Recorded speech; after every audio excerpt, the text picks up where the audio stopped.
greeting sa pangalan po ng dakilang Panginoon sa Kristo at mapagpalang gabi sa bawat isa.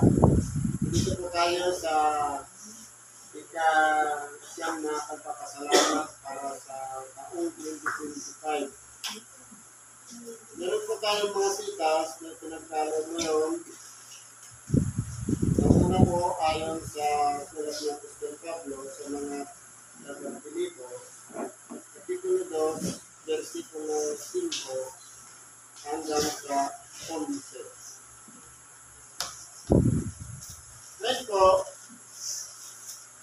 ang sitas po nito ay sinulat ni Apostol Pablo upang matutunan ng bawat isa sa atin na kinakailangan natin sundan yung ginawang halimbawa na ginawa ng ating dakilang Panginoong Hesus.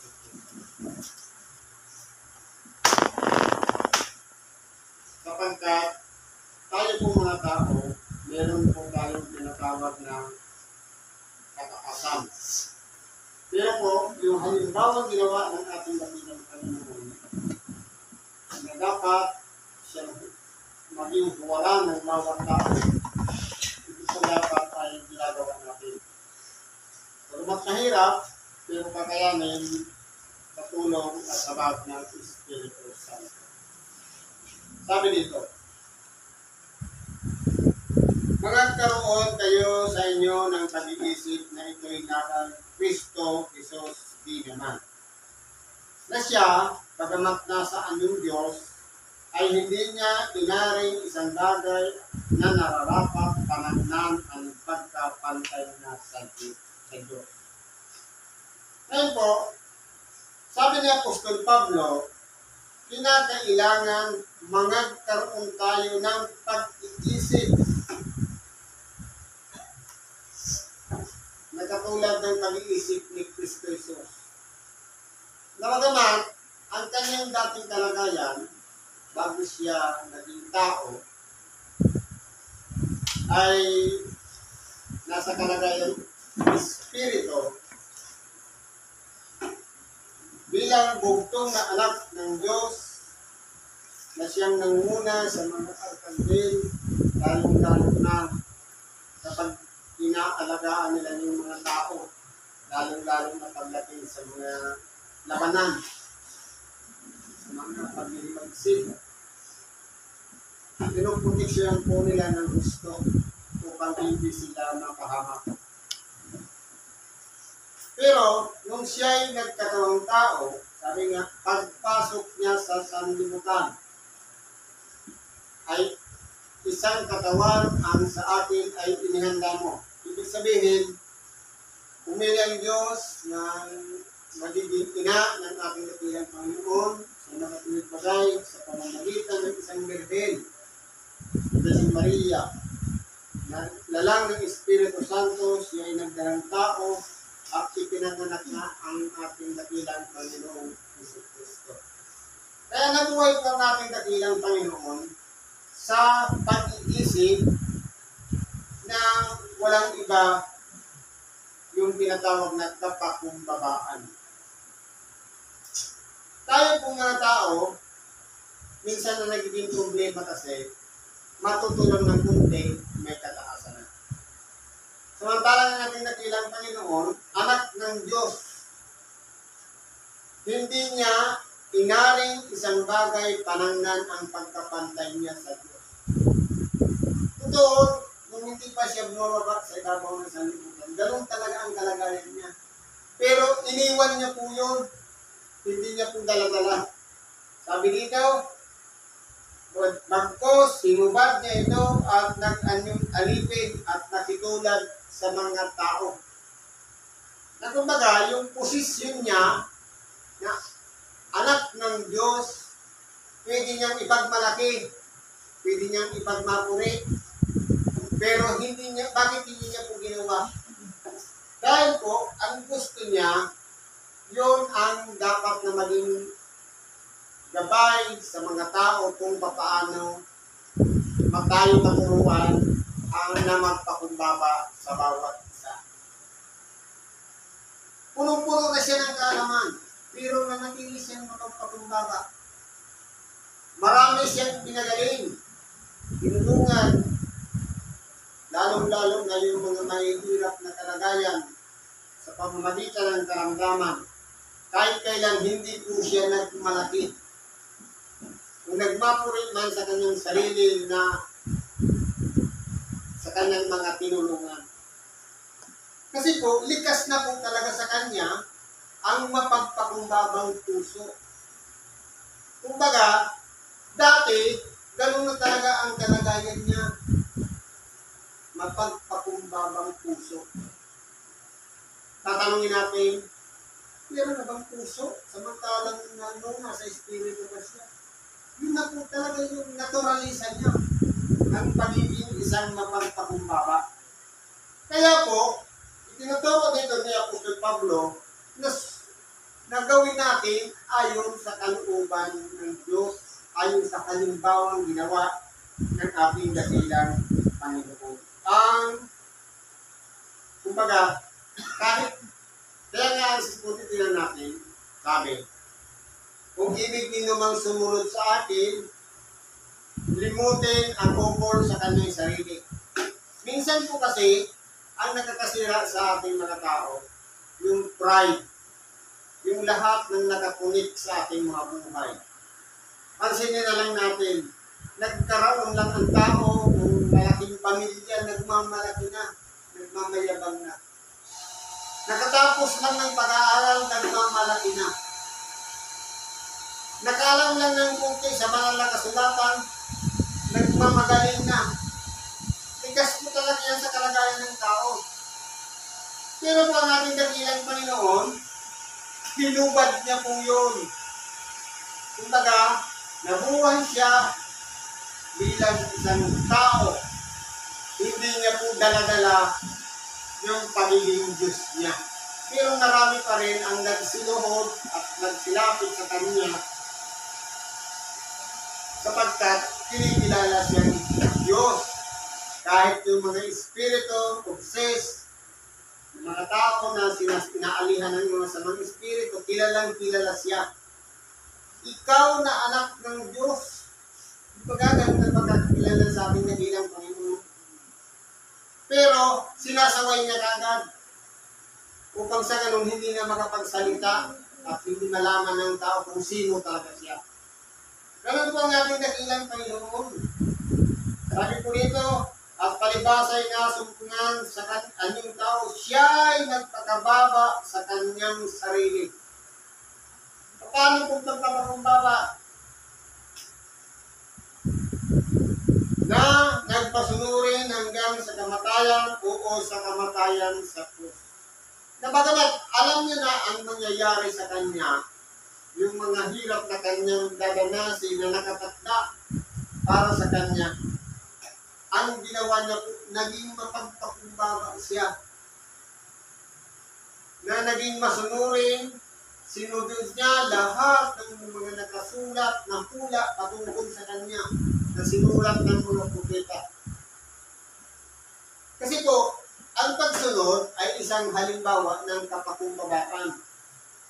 Kasi kung pasaway, siyempre, lalabagin yun. Kasi meron ng kataasan ng ito. Pero, kung nasa kalagayan ng kapakumbabaan, pag-iingatan niya po na hindi sansalain o silain ang mga kasulatan. Kaya ang ating dakilang Panginoon, ginawa niya po talaga yung isang halimbawa na sinunod niya ang lahat na hula ng mga propeta patungkol sa kanya. Sabi ng iba, na pareto lang daw ang ating dakilang Panginoon upang sundin ang 10 utos. Hindi po yun. Ang ginawa niya, yung mga hula na siya'y ipapanganak sa isang sabsaban. Nakasulat yan sa kanilang hulatan. Yung nawala siya sa templo, nakasulat din yan. Yung maraming namatay noong usigin ni Haring Herodes, ang mga tao noon para hanapin ang isinilang na anak ng Diyos o tinatawag na Mesiyas, nakahula din yan. Pati po yung nag-umpisa na siya ng ministeryo, unang basa niya pa lang ng banal na kasulatan, nasumpungan niya yung pinasusulatan ni Isaias na sumasa akin ang Espiritu ng Panginoon. Kaya po, kung titignan natin, siya lang po ang nagpunglay o nagtupad ng lahat ng nakahula patungkol sa kanya. Kaya po, kung titignan po natin, kung hindi po yung susunodin ng ating dakilang Panginoon, marahil hindi po matutupad yung propesiya patungkol sa kanya. Kaya kung titignan po natin, sabi niya, kung ang hula ng isang tao, pagkatapos niyang ihula, ay siyang mangyari, ang ibig sabihin niya, totoo yung hula. Pero kung ang hula ng isang tao ay hindi mangyari, o hindi magkaroon ng kahayagan, yaon ay pagmamalaki lamang o kahambugan, sapagkat hindi sumusunod yung hula o hindi nagkakaroon ng mga pangyayari.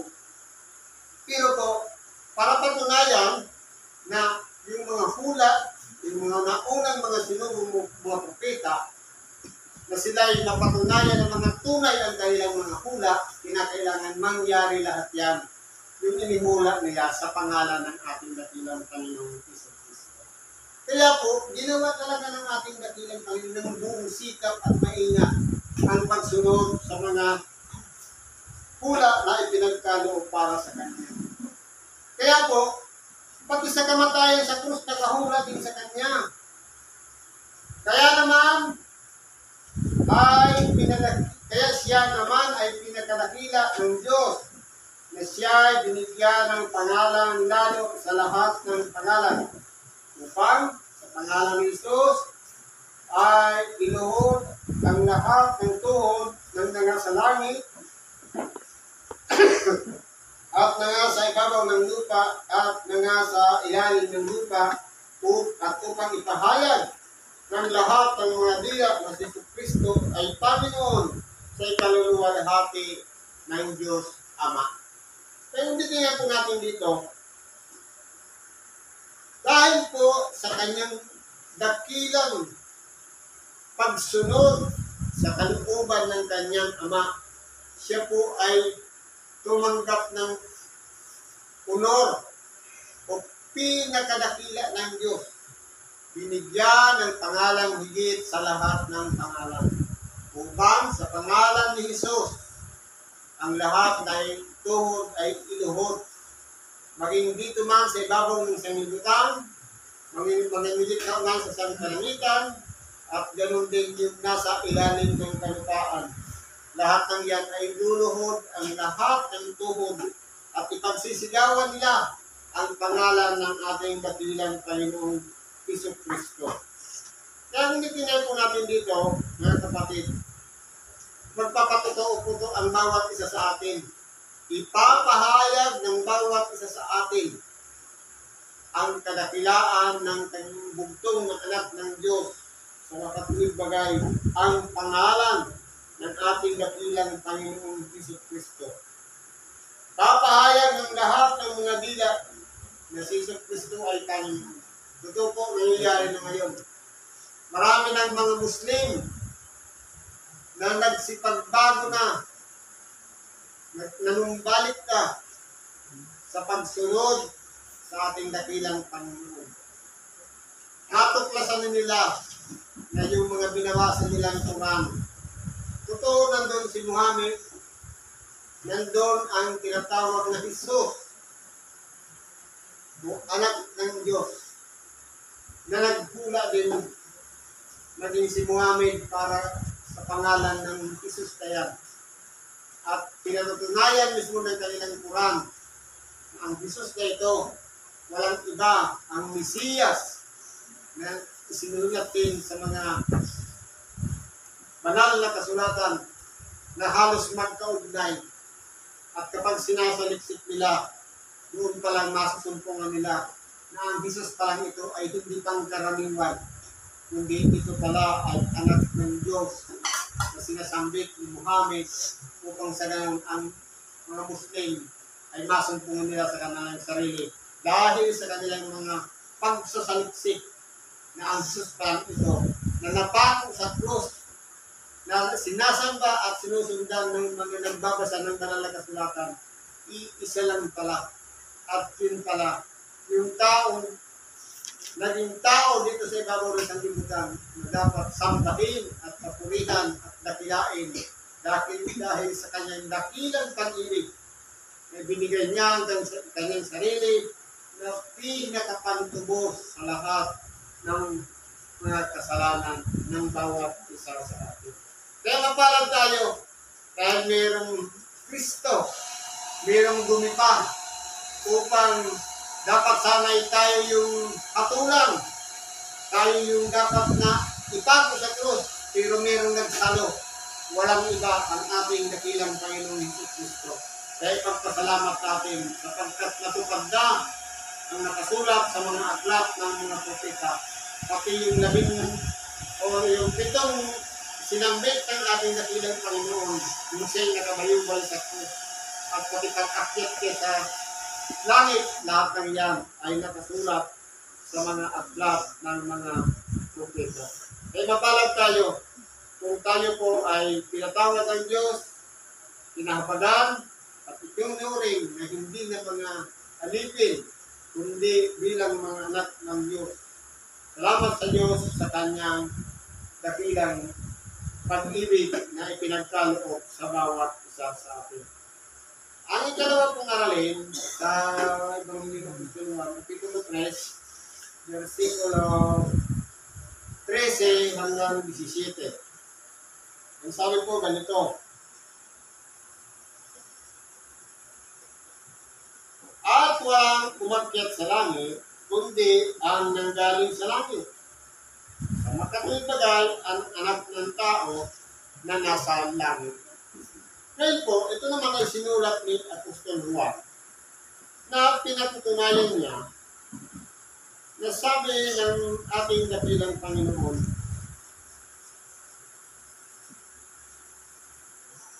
nung nakausap niya si Nicodemo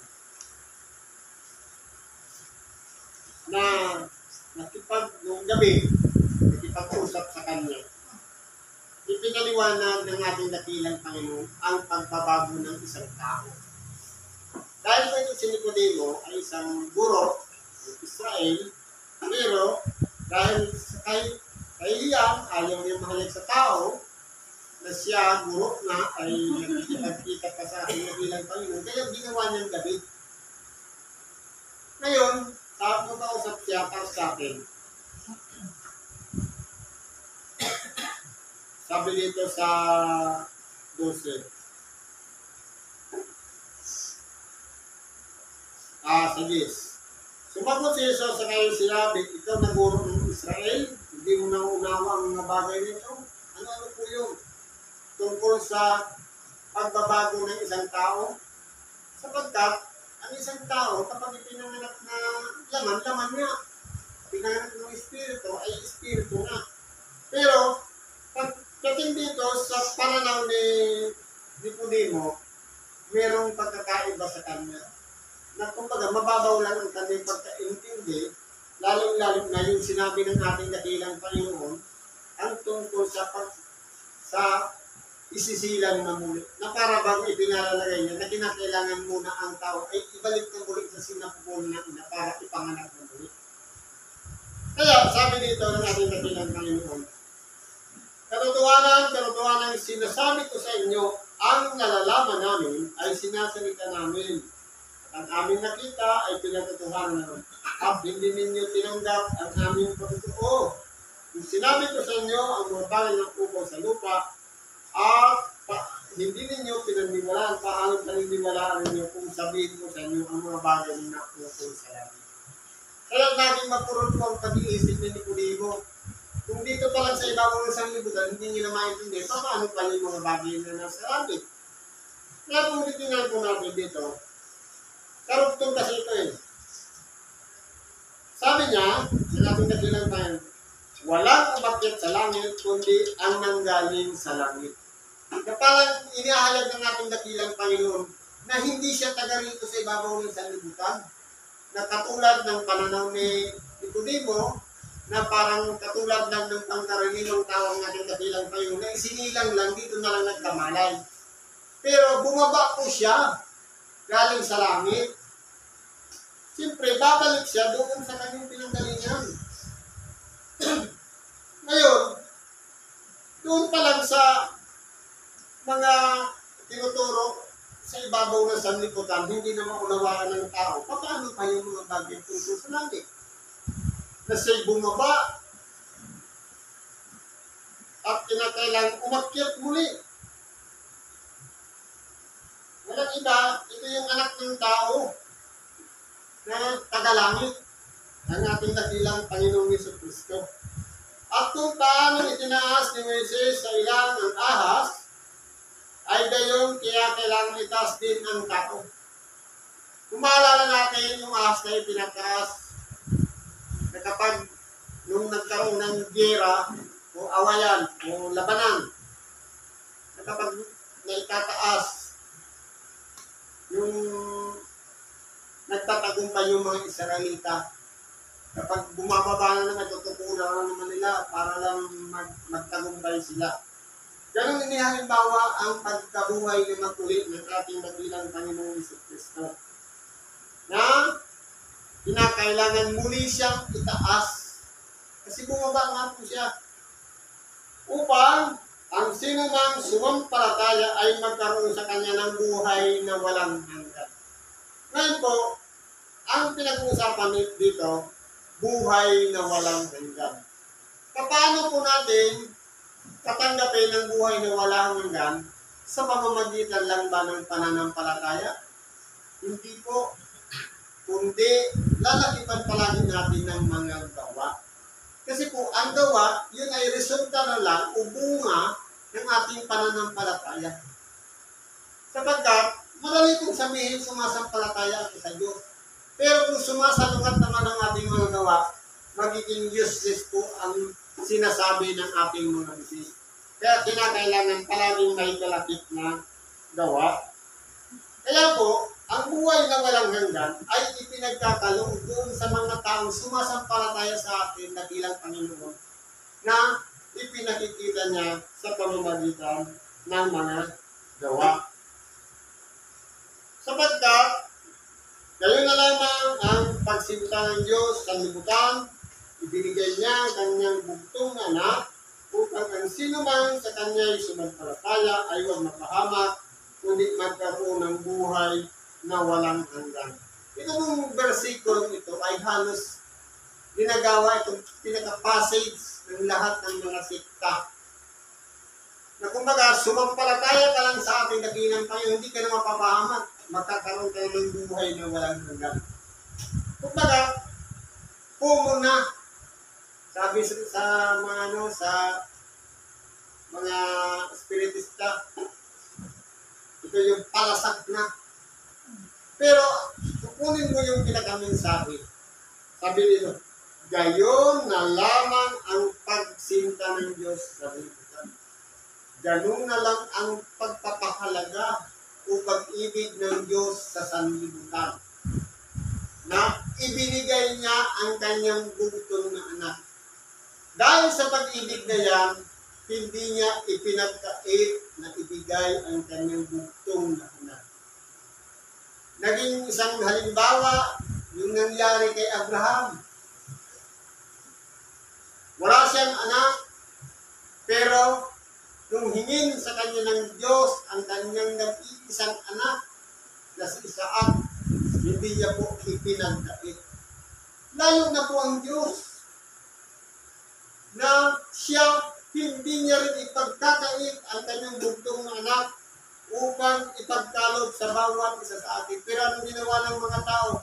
Yung kasama na natin ang ating dakilang Panginoon, walang iba, pinaratangang may demonyo o prinsipe ng mga demonyo.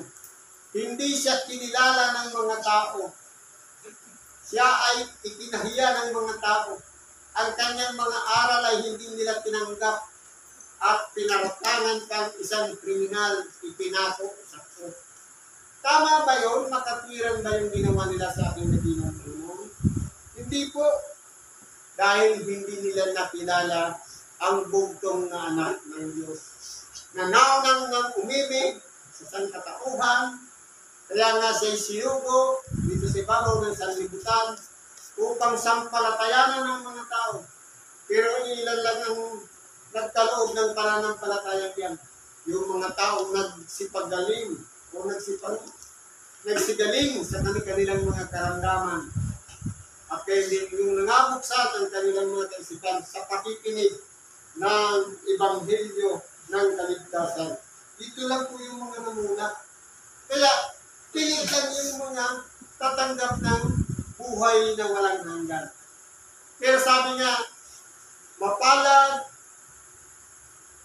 ka Tomas, dahil nakita mo, pero higit na mas mapalad, bagamat hindi nila nakita, pero sinampalatayanan nila. Kaya hindi din po natin, naging halimbawa si Tomas para ipaunawa sa bawat isa sa atin na ang ating dakilang Panginoon hindi sinampalatayanan ng mga taong nakapaligid sa Kanya. Kahit si Tomas man, kung kailan nakita niya na ng kanyang mga mata ang ebidensya sa kanya sumampalataya. Naging halimbawa si Tomas upang tayong mga tao mapabilang doon sa higit na mas mapalad sapagkat bagamat hindi natin nasilayan ng ating mga mata o nakita ang mga pangyayaring naganap sa ating dakilang Panginoon. Pero naging mas higit na mapalad tayo dahil sinampalatayanan natin na yaon ay totoong nangyari. Bagamat binabasa lang natin sa ating mga banal na kasulatan, pero nananalig tayo sa ating dakilang Panginoon Jesucristo. Sabi pa dito, sapagkat hindi sinugo ng Diyos ang anak sa sanglibutan upang hatulan ang sanglibutan, kundi upang ang sanglibutan ay maligtas sa pamamagitan niya. Kaya pinaka-purpose ng pagbaba ng ating dakilang Panginoon upang iligtas ang sanglibutan. Iligtas saan? Sa kapahamakan ba? O sa tiyak na kaparusahan? Iniligtas tayo, ibig sabihin, binigyan tayo ng chance upang sa ganon hindi na tayo mapahamak ang ating nag-iisang kaluluwa. Kundi tatanggapin natin ang buhay na walang hanggan na itinakda ng Diyos sa lahat ng nagsisiibig sa Kanya. Kaya mapalad tayo kung kabilang tayo doon. Kaya pag-ingatan din natin yung pananampalataya na huwag po yan mawala. At naway manangan tayo dyan sa buhay na walang hanggan hanggang sa huling hininga ng ating mga buhay. Kaya itong pasalamat natin sa Diyos. Kung tayo man ay kasama sa kinahabagan, pinatawad ng Diyos at pinagkalooban ng buhay na walang hanggan. Lahat ng yan ay kalooban ng Diyos. Hindi po yan dahil sa ating mga gawa, kundi sa habag at awa na ipinagkaloob ng Diyos. Tayo po'y pinatawad at tinuring ng mga anak ng Diyos sa pangalan ng bugtong ng anak ng Diyos, ang ating dakilang Panginoon Jesucristo. Siguro pang dito na lang, pag-ibigay na sa dito. Salamat sa Diyos at mapagpalang gabi sa bawat isa.